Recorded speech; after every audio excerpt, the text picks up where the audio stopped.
I am Inspector, and I solve mystery. Welcome to my new case. Oxford had wrapped itself in October's familiar shroud, and I found myself that evening in the particular state of restless melancholy that only the dying year can summon. The mist pressed against my windows like an old acquaintance who refuses to acknowledge the lateness of the hour, while Wagner's Parsifal moved through my flat with its customary blend of spiritual yearning and earthly despair. I sat hunched over the Times crossword, my pen hovering above a clue that had been taunting me for the better part of an hour. Sound of departure before the hour strikes, demanding 16 letters arranged in the cryptic pattern 43463444. The wine in my glass had grown warm, a modest burgundy that I had poured with the optimistic notion that its complexity might unlock whatever mental mechanism was required to solve the puzzle. Instead, I found myself contemplating the curious mathematics of cryptic clues, where words rarely mean what they appear to mean, and truth arrives only through deliberate misdirection. It struck me that crosswords and criminal investigations shared this fundamental characteristic. Both demanded a willingness to consider that the obvious answer was almost certainly wrong. Outside, the city had begun its annual transformation into something altogether more theatrical. Shop windows along Cornmarket Street displayed their Halloween offerings with the sort of commercial enthusiasm that transforms ancient fears into plastic amusements. Carved pumpkins grinned beside dangling skeletons, their hollow expressions catching the amber glow of street lamps through the gathering dusk. There was something almost medieval about it all, as though Oxford were preparing for some genuine ritual rather than merely indulging in imported American whimsy. I have always preferred the honest unease of autumn's natural decay to these manufactured frights.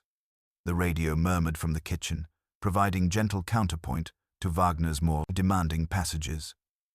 I had grown accustomed to its companionship during these solitary evenings, though I rarely paid conscious attention to its offerings. News, weather, the mundane rhythms of a world that continued its business while I wrestled with abstract puzzles in my armchair. But something in the announcer's measured cadence penetrated my concentration, and I found myself listening with the involuntary attention that certain phrases command. A retired Oxford don had gone missing. The voice informed the evening air with professional neutrality. Dr. Rupert Ashworth, 73 years old, last seen at the Bellringer's Arms in the Cotswold village of Marsh Haddon. Local police were treating the matter as a missing person case, though they welcomed any information from the public. The announcement concluded with one of those telephone numbers that would ring in some distant station where a constable would dutifully record details in a logbook that might never be consulted again. I made a mental note of the name and location, filing them away with the automatic precision that 20 years of police work had instilled. Missing academics were not uncommon in Oxford's sphere of influence. The combination of advanced age, scholarly absent-mindedness, and rural public houses created a predictable pattern of temporary disappearances that usually resolved themselves within 48 hours. Dr. Ashworth would most likely surface in some Cambridge College library, having forgotten to mention his research trip to concerned relatives. Yet, something about the announcement lingered as I returned to the crossword. The Bellringer's Arms struck me as an unusually specific detail, suggesting either journalistic thoroughness or the kind of precision that emerges when someone wants particular information remembered. My gaze drifted back to that maddening clue. Sound of departure before the hour strikes. The phrase now carried a faint, unsettling resonance. A bell. Departure. Before the hour. I have learned to distrust such convenient synchronicities, yet cannot entirely dismiss them. The world occasionally arranges itself with the sort of narrative neatness that would embarrass a novelist, and experience has taught me that coincidence and meaning sometimes wear identical masks. The crossword's 16 empty squares continued to mock my efforts, but I found myself wondering whether the solution might arrive not through cleverness, but through patience, and whether some answers require us to listen to bells we have not yet heard ring. The mist thickened against the glass, and Parsifal approached its transcendent conclusion, while somewhere in the Cotswolds, an old man's absence was becoming a question that would soon demand an answer. The telephone's intrusion came just as Wagner reached his most transcendent passage, and I knew before lifting the receiver that my evening's solitude had reached its conclusion. Lewis possessed an uncanny ability to time his calls precisely when the world seemed most inclined toward contemplation, and his voice carried that particular note of professional restraint that always preceded unwelcome news. Dr. Rupert Ashworth would not be surfacing in any Cambridge library after all. A dog walker had discovered his body that afternoon in the River Windrush, caught against the stone bridge near Marsh Haddon. Lewis spoke with careful precision, describing preliminary findings that suggested accidental drowning, possibly the result of a fall while walking along the riverbank in darkness. Yet certain details troubled the local constabulary enough to request our involvement.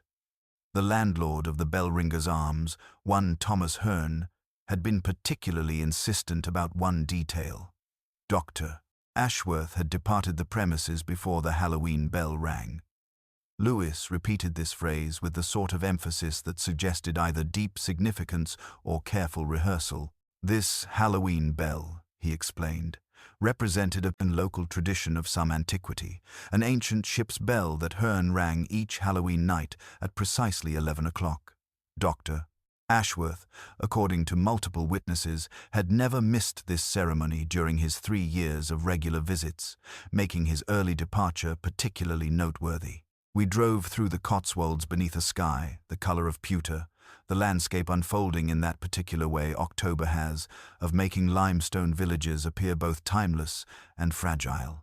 Lewis navigated the narrow lanes while I observed how hedges slipped past like sentences in some larger grammar of the hills, each field a clause folded into the rolling narrative of rural England. Marsh Haddon announced itself with understated elegance, the Bellringers Arms occupying its traditional central position. Above the entrance hung the promised bell, an ancient brass artifact that seemed to watch our arrival with the patience of something that had witnessed centuries of comings and goings. Thomas Hearn proved to be a man whose nervous energy manifested in constant movement and an eagerness to please that bordered on anxiety. His account contained all the elements Lewis had described, delivered with mechanical precision. Dr. Ashworth had settled his tab early, finished half his bitter, and departed before the Halloween bell rang at 11. He never missed it, Hearn insisted, not once in 3 years. The phrase emerged with the sort of practiced charity that comes from frequent repetition. I found myself attending less to the information than to the language itself. A small plaque beneath the bell read, "All Hallows Bell, rung at XI of the clock since 1782. The chalkboard by the door advertised, "All Hallows ringing at XI. Yet Hearn continued to speak of the Halloween bell, and when I inquired about this distinction, he mentioned that visitors, Americans, mostly preferred the modern term. Walking toward the river, I noticed how locals speaking among themselves invariably used All Hallows or All Hallows Eve. But when addressing us, they adopted the more contemporary Halloween. This linguistic precision seemed almost deliberate, a conscious adjustment of vocabulary that suggested either courtesy or obfuscation. At the riverbank, the reeds bore their own testimony. Nettles bent inward toward the path rather than outward toward the current, suggesting descent from land to water rather than a struggle to escape it. The blackened clay showed heel marks where someone had slipped, then another mark where something had tried to bite back purchase. Returning to the pub, I asked Hearn, who had first coined the phrase Halloween bell.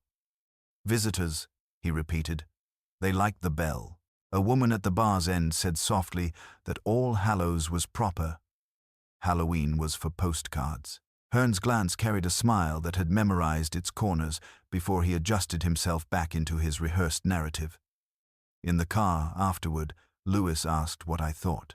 I told him that men who never miss a bell do not leave their beer unfinished and their language altered. The stopped watch and the rehearsed phrase were holding hands, and somewhere between them a quiet logic began to stir. Names, like bells, tell you when the hour truly is. The bell ringer's arms possessed that particular quality of English public houses where centuries of conversation have seasoned the timber more thoroughly than weather ever could. Low beams caught fragments of afternoon light through diamond-paned windows, while the mingled scents of hops, oak, and something more elusive, the accumulated presence of scholarly minds seeking refuge, created an atmosphere both welcoming and watchful. Thomas Hearn moved behind the bar with the restless precision of a man whose thoughts consistently outpaced his actions. His recollections emerged with mechanical exactitude, each detail polished smooth through repetition until they resembled facts worn thin by excessive handling. Dr. Ashworth had always occupied the corner table, always ordered bitter, and a ploughman's lunch at 6:30, always departed before the Halloween bell rang. The word always fell from Hearn's lips with suspicious frequency, as though repetition might transform uncertainty into immutable truth. My attention drifted to a framed poem mounted beside the hearth, its glass reflecting firelight across verses that should have been familiar. Houseman's loveliest of trees, the cherry now gazed back at me, but something felt displaced in the final stanza, where the poet had written, "About the woodlands I will go, to see the cherry hung with snow." Someone had substituted cherry tree hung with snow.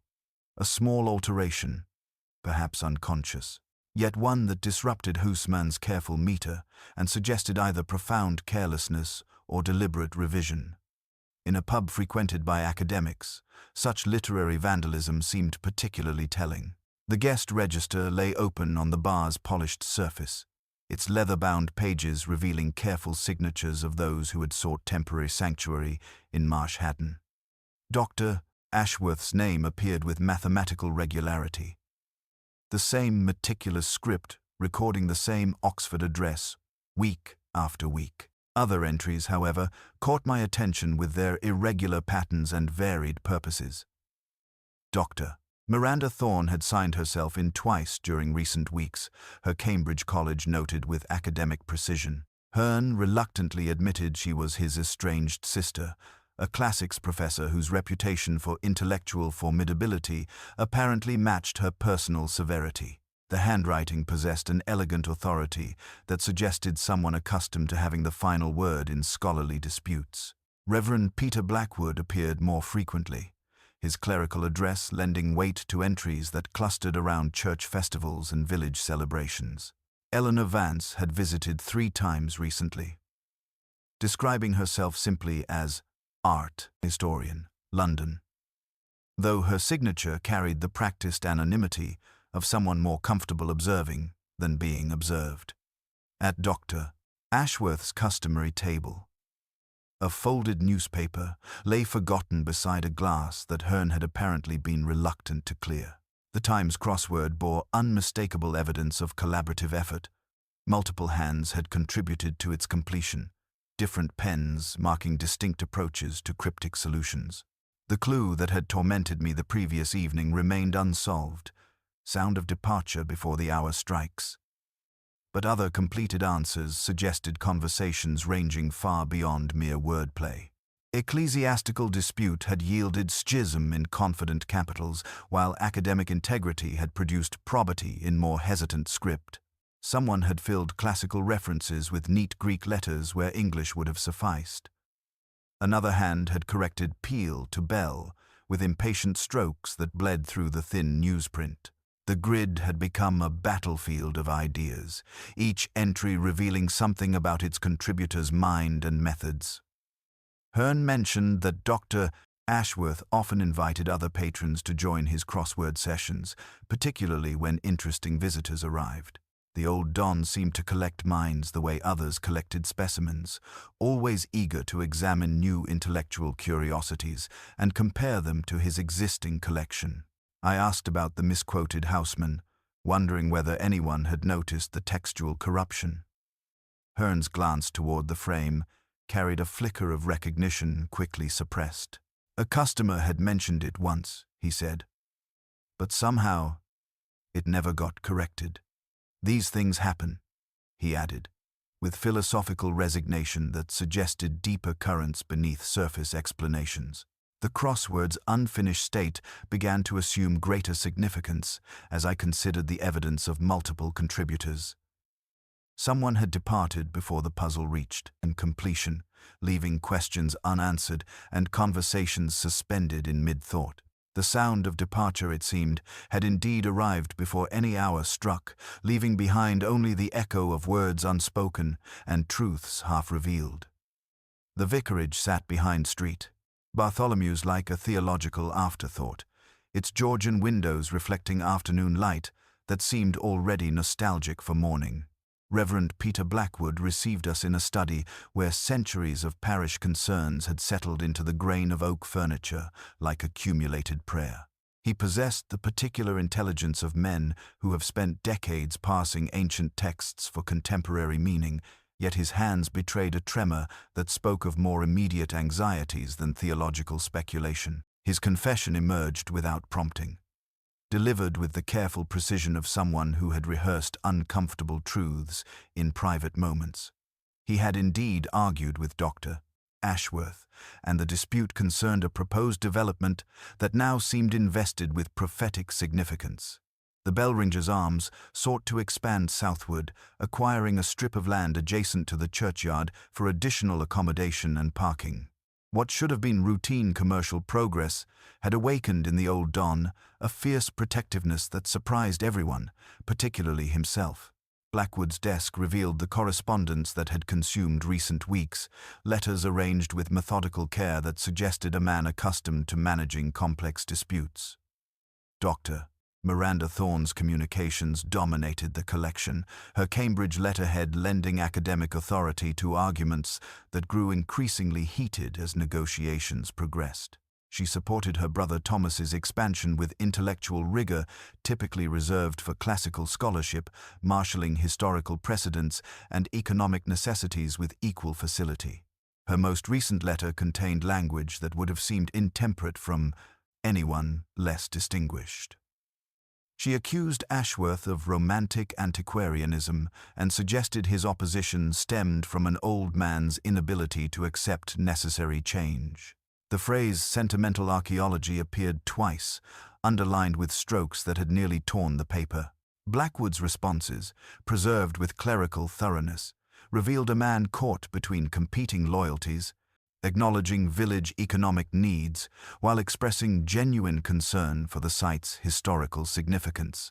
What captured my attention most acutely was Blackwood's personal copy of the Book of Common Prayer, lying open beside his correspondence. The margins bore extensive annotations in Latin, corrections and amplifications that suggested not mere scholarly interest, but active theological engagement. Someone had been wrestling with questions of conscience, seeking guidance in ancient formulations that predated current controversies. Beside the prayer for guidance in moral uncertainty, he had written, "Quid est veritas," in a hand that betrayed considerable inner turmoil. The marginalia revealed a pattern that spoke to my detective's instincts. Wherever the prayer book addressed matters of truth-telling, justice, or the proper relationship between past and present, Blackwood had added commentary that grew increasingly agitated. These were not the casual notes of academic study, but the urgent marginalia of a man seeking divine guidance for earthly dilemmas. The Latin phrases clustered around passages concerning the duty to speak truth and the obligation to protect the innocent, suggesting moral conflicts that extended beyond mere property disputes. When I inquired about Ashworth's specific concerns, Blackwood's composure finally faltered. The old Don had become obsessed with what he termed old injustices, something discovered during research in the parish records that had transformed casual historical interest into passionate advocacy. Ashworth had spoken of documents that would change everything, though he remained frustratingly vague about their precise nature. The phrase carried weight that extended beyond mere academic discovery. The parish records themselves occupied a locked cabinet in the vestry, centuries of births, deaths, marriages, and property transfers, chronicling Marsh Haddon's evolution from medieval settlement to modern village. Blackwood admitted that Ashworth had spent considerable time among these documents recently, copying certain entries with meticulous care that suggested profound significance. He had asked specifically about burial records from the 1890s, particularly concerning families whose names no longer appeared in local registers. Blackwood's final revelation came reluctantly. Ashworth had scheduled a meeting for the day after his death, promising to share discoveries that would definitively settle the development dispute. The appointment remained in his diary, a reminder of conversations that would never occur and truths that might remain forever buried beneath accumulated silence. Dr. Miranda Thorne arrived in Marsh Haddon with the self-possessed authority of someone who treated provincial inconvenience as a temporary aberration in an otherwise orderly existence. The Swan had provided their finest accommodation, though she occupied the space with that particular precision academics bring to temporary lodgings, everything arranged for efficiency, nothing conceded to comfort. Her presence seemed to compress the village's leisurely rhythms into something more urgent, as though her mere arrival had introduced metropolitan expectations to pastoral time. She received us in the hotel's modest sitting room with the composed grace of someone accustomed to managing difficult conversations while maintaining intellectual superiority. Cambridge had trained her well in the art of scholarly combat, disguised as civilized discourse, and she deployed her considerable learning with surgical precision. Her condolences regarding Dr. Ashworth carried genuine regret, though beneath the conventional expressions moved currents of something more complex than simple grief. The family relationship with Thomas, she explained, had suffered the particular strain that develops when siblings choose fundamentally different paths through life. Her brother's contentment with village pub management had always puzzled someone whose entire existence revolved around academic achievement, yet she spoke of their estrangement with the careful neutrality of someone who had made peace with incomprehension. Blood, she observed, creates obligations but rarely guarantees understanding. What emerged more reluctantly was her acknowledgement that Ashworth's recent investigations had touched upon matters extending far beyond mere antiquarian curiosity. The old Don had been pursuing what she termed a historical controversy involving their family, a 19th-century scandal that had been carefully buried in academic circles through decades of deliberate institutional amnesia. Her phrasing suggested someone who understood perfectly the mechanisms by which inconvenient truths could be encouraged to fade from scholarly discourse until they became mere footnotes in obscure journals. Her hotel room revealed the extent of her current preoccupations. Research materials covered every available surface with methodical precision. Photocopies of medieval land grants arranged beside modern legal documents, creating an argument that spanned centuries. A half-completed article titled Academic Integrity and Historical Truth glowed on her laptop screen, its introduction suggesting work of considerable ambition that sought to examine the relationship between scholarly objectivity and personal investment in historical outcomes. The irony was not lost on me that someone writing about academic integrity should prove so carefully guarded about her own motivations. When I inquired about the specific nature of the family scandal, her responses carried the practiced evasiveness of someone who had spent years deflecting inconvenient questions. Something about property acquisitions in the 1890s, she admitted, transactions that may not have followed entirely proper procedures. The passive construction suggested distance from events that clearly remained uncomfortably immediate. What captured my attention most acutely was her copy of the Times, folded beside her research materials with the crossword completed in an elegant hand that possessed unmistakable authority. The same puzzle that had tormented me for hours bore her solutions in ink that suggested confidence rather than tentative exploration. More significantly, the handwriting matched several entries in the collaborative puzzle we had discovered at Ashworth's table, the same distinctive serif on capital R, the identical upward hook on the letter Y.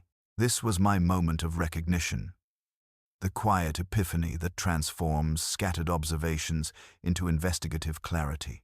The clue that had defeated both versions, sound of departure before the hour strikes, remained conspicuously blank, suggesting either genuine difficulty or deliberate avoidance. Her participation in those final evening conversations was now confirmed beyond doubt, yet she had mentioned nothing of collaborative puzzle-solving when describing her last encounter with Ashworth. When I mentioned the crossword connection, she acknowledged her participation in the old Don's intellectual gatherings with fond exasperation, treating each puzzle as an opportunity for impromptu seminars on etymology and classical literature. Yet something in her manner suggested these seemingly innocent exchanges had carried deeper significance than casual entertainment, conversations that might have revealed more than anyone intended to share about old scandals and new discoveries.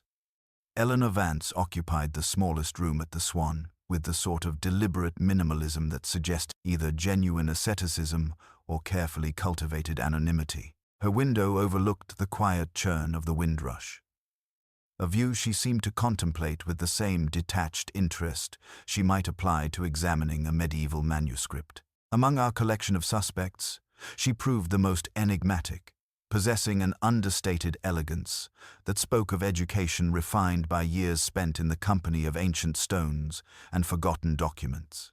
Her credentials, when examined, proved impeccable: a doctorate from the Courtauld, publications in respected journals, exhibitions curated for institutions that demanded both scholarly rigor and public accessibility. She had come to study St. Bartholomew's medieval architecture, she explained, those Norman details that photographs could never adequately capture. Yet, something about her presence in Marsh Haddon carried the quality of performance, as though she were playing a role she had not quite perfected. Her notebook revealed the first discrepancy. While she spoke eloquently of Gothic arches and ecclesiastical stonework, her sketches focused almost exclusively on the graveyard's 18th-century monuments. Page after page contained meticulous rubbings of weathered epitaphs, names and dates transcribed with obsessive precision that suggested research motivations extending far beyond aesthetic appreciation. These were not the grand medieval tombs one might expect to interest an architectural historian, but rather modest headstones from a very specific period. The 1780s and 90s arranged in genealogical charts that mapped family relationships with forensic thoroughness. When I inquired about this apparent contradiction, she acknowledged that architectural study often required understanding the social context that produced particular buildings. The monuments revealed patterns of patronage and community relationships that illuminated the church's historical development, she explained, though her reasoning carried the careful logic of someone constructing explanations after the fact rather than describing original intentions. Her conversations with Dr. Ashworth, she admitted, had ranged beyond casual academic exchange. The old Don had sought her professional opinion on what she termed the ethics of historical scholarship, particularly regarding situations where documentary evidence might conflict with accepted narratives. These discussions had grown increasingly specific, focusing on proper procedures for authenticating historical documents and the responsibilities scholars bore when their research uncovered inconvenient truths. Most significantly, Ashworth had asked her to examine certain papers using her professional expertise in document analysis. Her hotel room confirmed this claim through equipment that extended far beyond casual research, needs a powerful magnifying glass, ultraviolet lamp, jeweler's loupe, and latex gloves folded with surgical precision.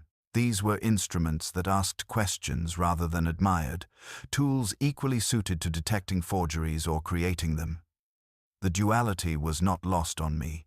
The moment of revelation came through literary rather than forensic means. When I mentioned, almost idly, the misquoted Hoosman verse in the bell-ringer's arms, she immediately corrected the error without hesitation. "About the woodlands I will go, to see the cherry hung with snow," she recited with fluid precision, then stopped abruptly as she realized what she had revealed. The correction had emerged with automatic authority that suggested frequent exposure to the misquoted text, the sort of irritation that develops when one encounters repeated errors in beloved literature. She had clearly spent considerable time in the bell-ringer's arms, enough to become intimately acquainted with its literary decorations and their shortcomings. Her initial claim of casual familiarity with the pub now seemed considerably more complex. Her recovery was swift, but not quite swift enough. One often finds such textual corruptions in less carefully curated environments, she said, her voice becoming more measured as she attempted to minimize the significance of her knowledge. Yet the damage, for my purposes, was already done. The slip had revealed a familiarity that went beyond mere academic interest, suggesting prior observation and critical engagement with that particular framed verse. What remained most intriguing was her relationship with documentary authentication. Someone with her expertise could certainly determine whether historical papers were genuine, but the same skills that revealed forgeries could presumably create them. The tools in her room served equally well for analysis and fabrication, a professional capability that cast her presence in Marsh Haddon in an altogether more ambiguous light than she might have preferred. As I left her contemplating the river's relentless flow, I reflected that discrepancy, like water, always finds its way to the surface.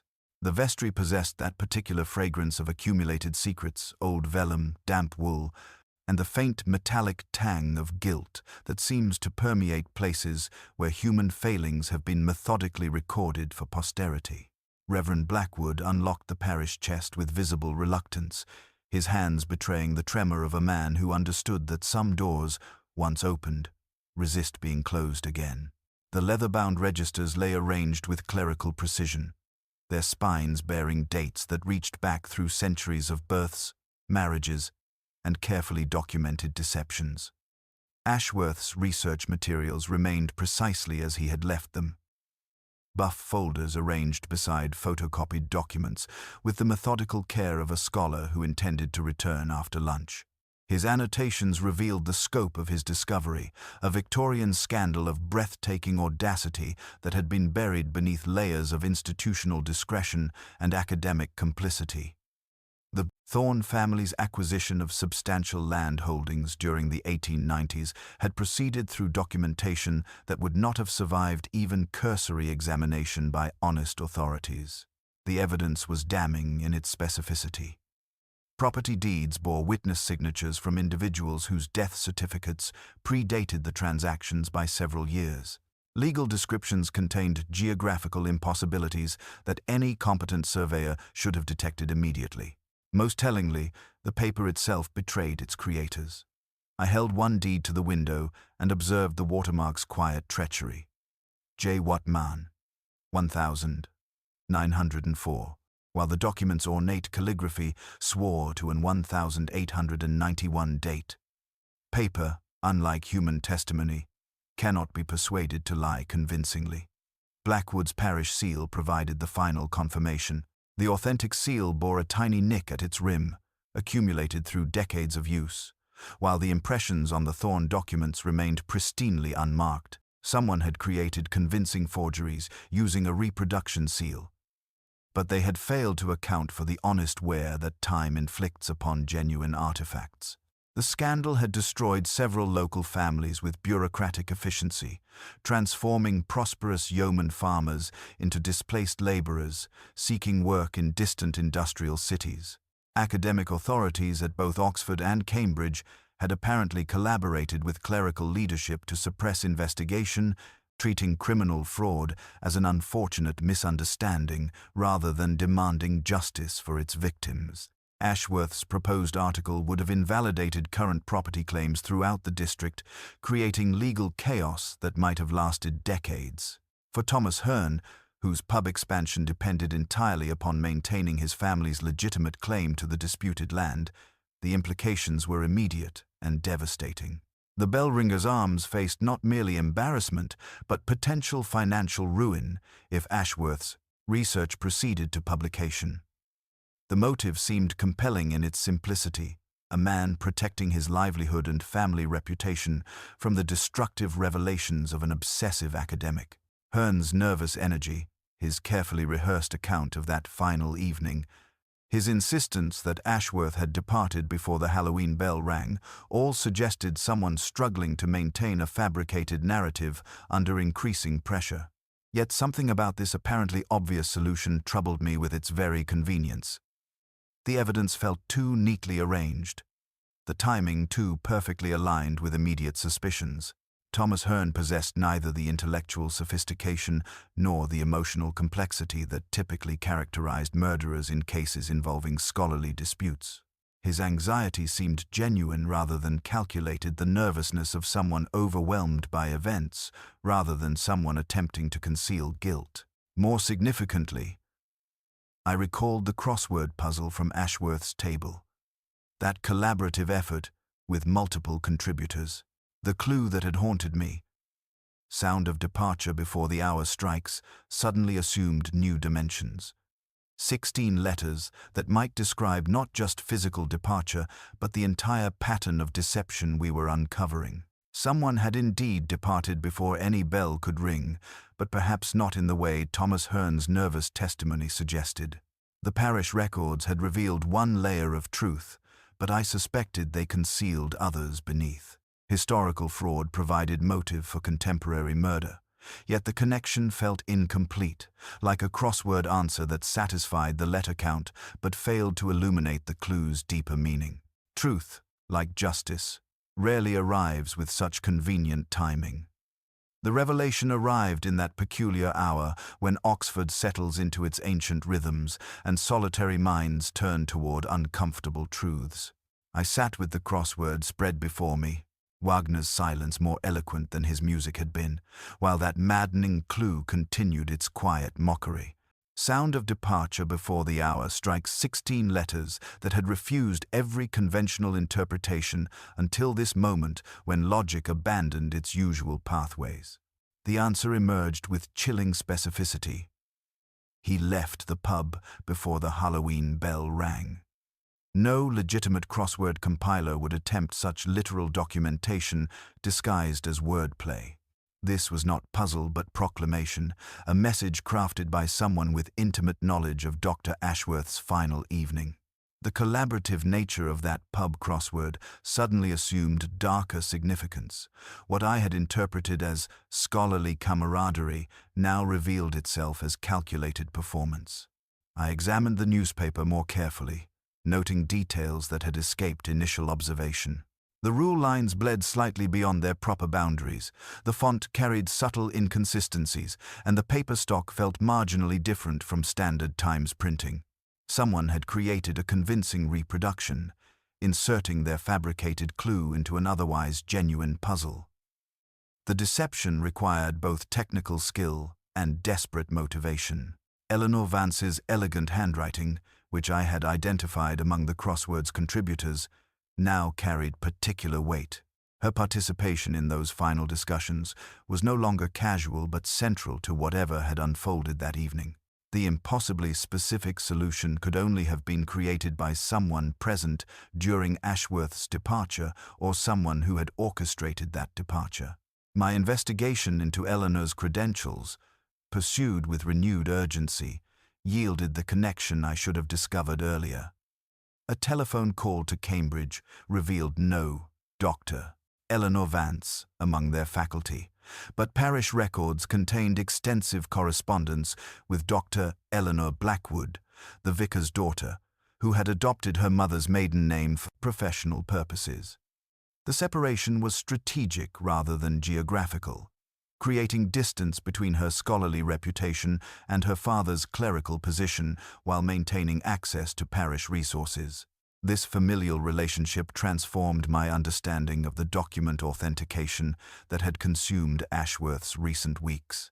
Eleanor had not been helping to expose the 19th century forgeries, but working with her father to create new ones, forgeries so sophisticated they would definitively establish the Thorne family's claims and render Ashworth's research irrelevant through superior documentation. Her tools assumed their proper significance. The magnifying glass, ultraviolet lamp, and jeweler's loupe were instruments of creation rather than analysis.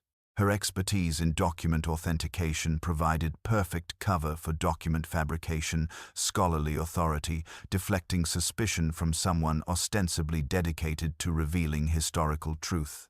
The parish seal's reproduction, discovered among Blackwood's possessions, completed the picture father and daughter, collaborating to flood the historical record with convincing evidence that would make Ashworth's discoveries seem like obsessive fantasy. The plan possessed elegant simplicity.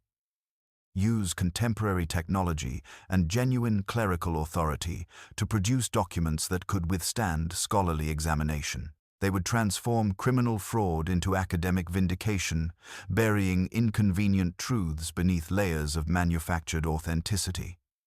Yet something had failed during that final evening at the Bellringer's Arms. Ashworth had discovered their deception, perhaps through some detail that betrayed modern origins despite careful preparation. The crossword recorded not merely his departure, but the moment when their carefully constructed plan collapsed under his unexpected insight. The phrase "before the Halloween bell rang" now carried additional meaning. Not temporal precision, but emotional significance. Someone had departed before any celebration could commence, leaving behind only echoes of conversations that revealed too much and truths demanding permanent silence. I reflected on the elegant cruelty of using intellectual pleasure to document murder, transforming a crossword puzzle into criminal evidence through impossible specificity. The bell that would never ring had already tolled, marking not celebration but the end of scholarly innocence and the beginning of something far more sinister than historical fraud.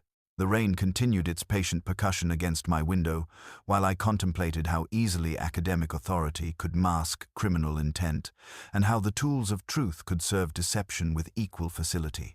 The financial records arrived with Cambridge's institutional precision.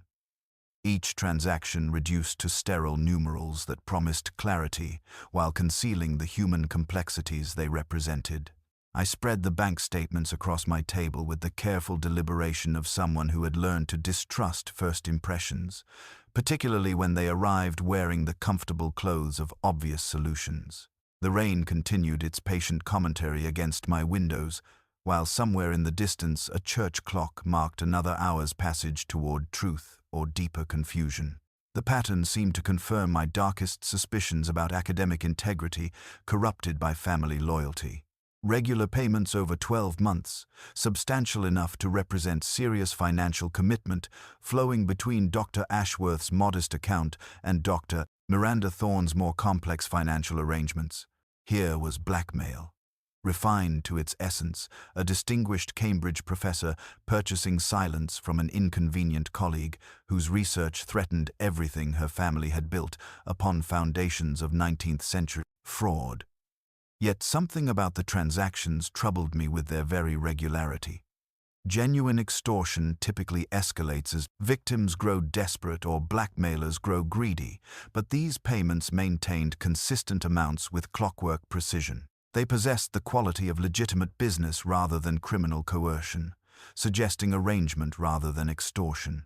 I found myself studying the account numbers with the same attention I might give to a crossword clue that seemed too obvious to be correct. The revelation, when it came, arrived with the force of discovering that a familiar poem had been systematically misquoted. Lewis's methodical cross-referencing revealed the truth that my expectations had obscured.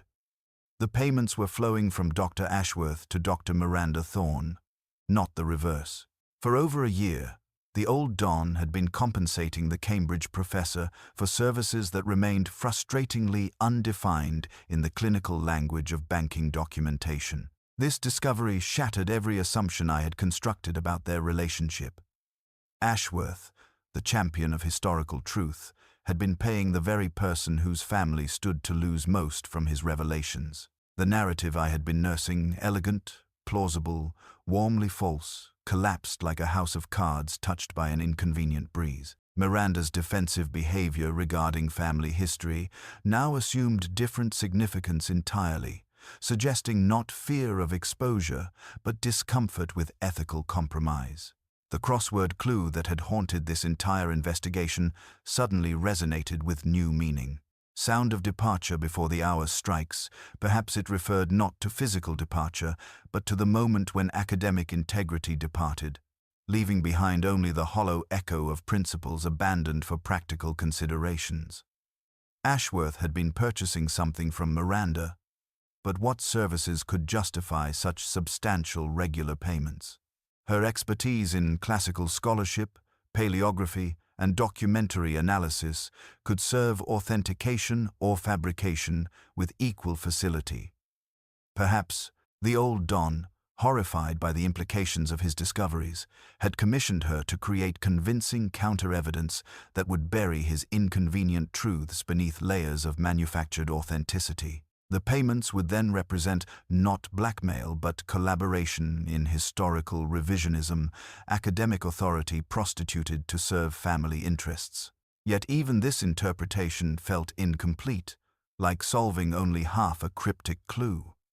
The amounts were too substantial for simple document creation, too regular for crisis-driven conspiracy. Miranda's careful evasions, her insistence on academic integrity while avoiding direct questions about her involvement, suggested someone managing complex obligations that extended beyond mere family loyalty. I poured a modest whiskey and contemplated how money could flow in directions that contradicted apparent logic, transforming victims into purchasers and protectors into collaborators. The second deception had been revealed, but I suspected it concealed others beneath, each layer protecting something more dangerous than historical scandal or professional embarrassment. Truth, it seemed, was proving as elusive as that 16-letter answer that had started everything, hiding in plain sight, while wearing the mask of its opposite. The hour had not yet struck, but the bell was beginning to toll for someone whose identity remained frustratingly obscured by the very evidence that should have illuminated it. The revelation arrived in that suspended hour when Oxford settles into contemplation and the mind finally perceives patterns that daylight had obscured. I sat surrounded by the accumulated evidence of our investigation, yet found myself returning obsessively to a single linguistic distinction that had haunted every conversation since our arrival in Marsh Haddon. The difference between Halloween and All Hallows had seemed merely quaint, a reflection of village conservatism preserving ancient forms against modern corruption. Now, it revealed itself as the key to everything. Every genuine local witness had employed the traditional terminology with unconscious precision. All Hallows Eve, All Hallows Bell, the proper ecclesiastical language that centuries of custom had embedded in their speech like prayer learned in childhood. Yet, Thomas Hearne's testimony consistently featured Halloween Bell, a phrase that jarred against the village's linguistic patterns like a discordant note in familiar music. More tellingly, this Americanized terminology appeared nowhere in authentic local usage, but dominated Eleanor Vance's published articles about British folk traditions. I retrieved her scholarly publications from my briefcase, academic papers that Lewis had procured with characteristic thoroughness. Her writing revealed systematic linguistic colonization, replacing traditional British terms with American equivalents designed to appeal to transatlantic academic audiences and tourist markets. Halloween superseded All Hallows, fall replaced autumn, and indigenous customs were repackaged as commercial attractions stripped of their genuine cultural significance. The pattern crystallized with chilling clarity. Eleanor had been orchestrating a campaign of linguistic manipulation, feeding her preferred terminology to other suspects until their testimony bore her fingerprints rather than their authentic voices. Thomas Hearne's nervous repetition of Halloween Bell revealed not his own linguistic choices, but Eleanor's careful coaching, transforming him into an unwitting accomplice in her deception. The crossword's impossible specificity now made perfect sense. Eleanor had created that fabricated puzzle to establish a linguistic record that would implicate others while deflecting suspicion from herself. When investigators examined witness statements, they would find consistent use of Halloween Bell among all suspects, creating the appearance of coordinated deception while concealing its true source. Her American academic background provided perfect cover for introducing foreign terminology that others would unconsciously adopt and repeat. But the bell tolled for deeper truths than mere linguistic manipulation. Dr. Ashworth had discovered not only the original 19th-century forgeries, but Eleanor's contemporary attempt to create new false documents that would definitively establish the Thorne family's land claims. Her expertise in document authentication had been perverted into sophisticated fabrication, using modern technology and genuine clerical authority to produce papers that could withstand scholarly examination. Reverend Blackwood's role emerged with tragic clarity, an unwitting accomplice whose paternal love had been exploited by his daughter's criminal ambitions. His access to parish records, official seals, and ecclesiastical archives had provided Eleanor with everything necessary for her forgery operation, while his genuine theological scholarship lent credibility to documents bearing his inadvertent authentication. The marginalia in his Book of Common Prayer revealed a man wrestling with moral conflicts he could not fully articulate, seeking divine guidance for earthly dilemmas that his daughter had carefully concealed from his understanding. The bell itself assumed metaphorical dimensions that extended far beyond its physical presence above the bellringer's arms. It had become the instrument that would toll for truth, summoning justice through the very linguistic precision that Eleanor had sought to corrupt. Her careful manipulation of language, that most fundamental tool of human communication, revealed the depth of her intellectual arrogance and moral bankruptcy. As I contemplated the evidence, I reflected that bells, like words, carry meaning only when heard by those capable of distinguishing authentic resonance from calculated echo. Eleanor Blackwood had counted on our deafness to linguistic subtlety, but truth, like sound, travels farther than deception anticipates. The hour had finally struck, and with it came the recognition that even the most sophisticated criminal schemes could be undone by the simple honesty of traditional speech patterns that refused to be corrupted by academic pretension. The Windrush held its secrets with the patience of something that had witnessed centuries of human frailty, its dark surface reflecting November clouds that seemed weighted with accumulated guilt. I found Eleanor at the precise spot where Dr. Ashworth had met the water, her silhouette composed against the stone bridge like someone who had been expecting this conversation, perhaps even rehearsing it in the privacy of sleepless nights. She turned at my approach with scholarly resignation, acknowledging my presence with the same measured attention she might accord a particularly challenging manuscript. There was no surprise in her expression, only the quiet recognition that our investigation had finally arrived at its inevitable conclusion through the sort of methodical progression she understood better than most. The evidence had spoken in whispers that grew progressively louder, I told her, beginning with linguistic precision that betrayed American academic training. Her systematic introduction of Halloween terminology into local testimony had created fingerprints more distinctive than any physical trace, marking each witness statement with her intellectual signature while deflecting suspicion from its source. She acknowledged this observation with something approaching professional admiration, conceding that she had underestimated the investigative potential of dialectical analysis. The forgery operation, she admitted, had possessed elegant sophistication that surpassed its Victorian predecessors through contemporary technology married to genuine ecclesiastical authority. Her father's innocent involvement had been carefully orchestrated, his access to parish records and clerical seals exploited without his understanding their criminal application. Dr. Ashworth's discovery had arrived through microscopic observation that characterized his approach to historical investigation. A synthetic fiber embedded in supposedly 19th-century paper, watermark inconsistencies visible under ultraviolet examination, the unchipped parish seal that betrayed modern reproduction details so minute that lesser scholars might have dismissed them as insignificant variations, but which revealed to his trained eye systematic deception. His moral fury had devastated her calculations. Rather than confused academic retreat, Ashworth had responded with indignation that threatened not merely her career, but her father's ministry and reputation. Professional integrity, he insisted, transcended personal considerations, demanding acknowledgement regardless of consequences to innocent parties caught in truth's revelation. On Halloween night, she had followed him from the pub with desperate hope that private conversation might succeed where public persuasion had failed. The riverbank had been shrouded in mist that transformed familiar landscape into uncertain shadows, while his refusal remained absolute and devastating. Truth would emerge regardless of its impact on innocent victims, because scholarship without honesty was merely elaborate fiction disguised as knowledge. The physical struggle had been brief and unintended, she explained with clinical detachment. She had grasped his arm, pleading for reconsideration while he attempted to continue his walk. The clay's treacherous surface had betrayed them both. His heel slipped, her grip tightened reflexively, momentum carrying him toward water that offered no redemption for either victim or witness.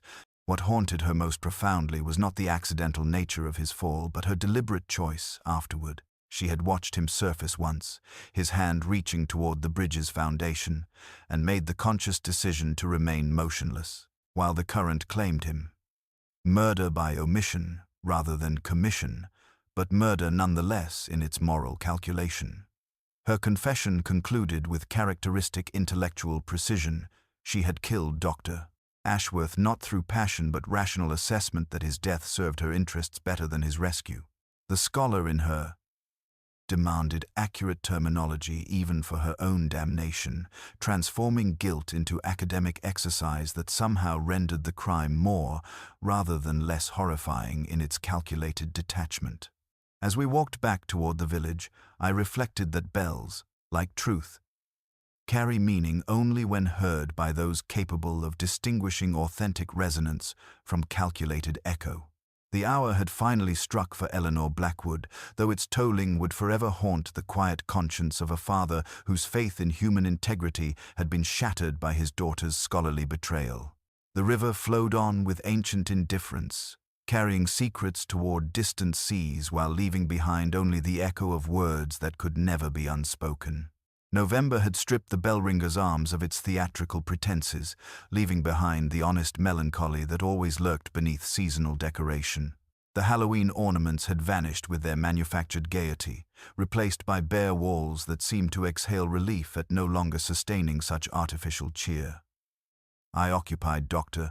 Ashworth's customary corner table, nursing a modest whiskey while contemplating how quickly familiar spaces could transform themselves once their secrets had been exposed to daylight's unforgiving examination.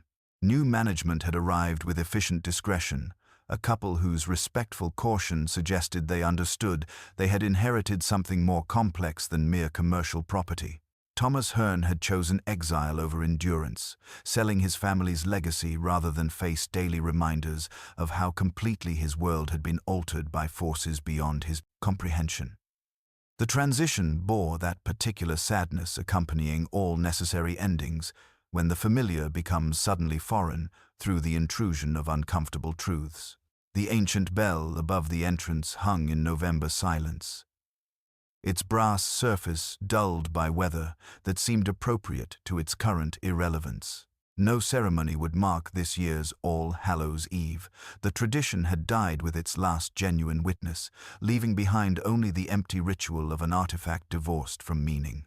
I found myself studying the bell's motionless presence, noting how its silence had become more eloquent than its former proclamations. Lewis appeared with the wind on his coat and that half-smile he wore when news resisted celebration. The county council had accepted our report in full. He informed me with characteristic understatement. The disputed land would be placed in trust, then apportioned to descendants of families whose ancestors had been dispossessed through Victorian fraud.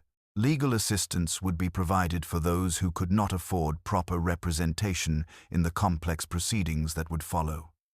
He observed, with quiet irony, that Dr. Ashworth's death had ultimately achieved the very goal that had motivated his final weeks of obsessive research. The truth about the Thorne family forgeries had emerged through investigation rather than academic publication, but truth nonetheless, carrying consequences that would reshape property ownership throughout the district for generations. Justice delayed but not denied, though the cost had proven immeasurable. Lewis sat briefly, then rose again with the restlessness of someone uncomfortable with victories that arrived without celebration. He nodded toward the silent bell and mentioned it would ring for the right hour next time, then departed, leaving me to contemplate the accumulated debris of human ambition and the price of pursuing uncomfortable truths. Eleanor Blackwood awaited trial with the same intellectual composure she had brought to her criminal enterprises, transforming even imprisonment into academic exercise through systematic analysis of legal precedents and procedural complexities. Her scholarly training served her well in examining the case against her, though such analytical detachment seemed more disturbing than conventional expressions of remorse. Her father's condition troubled me more profoundly. Reverend Blackwood's faith in human integrity had been shattered not merely by his daughter's crimes, but by his own unwitting complicity in their execution. The marginalia in his Book of Common Prayer had grown increasingly desperate as he struggled to reconcile divine guidance with earthly disillusionment, seeking answers to questions that theology seemed inadequately equipped to address. My attention drifted to a newspaper left behind by some earlier patron, its crossword partially completed in hesitant pencil. At 11 across, someone had written bell, then erased it until only a smudge remained, a small mercy of uncertainty that somehow restored honesty to the exercise. The new landlord's clock ran a minute slow, he had mentioned earlier, tapping its case with practiced resignation. That humble, unclaimed minute had become the room's most authentic feature. The bell would ring again next Halloween, but for whom it tolled, and what truths it might summon from the darkness, remained as mysterious as ever.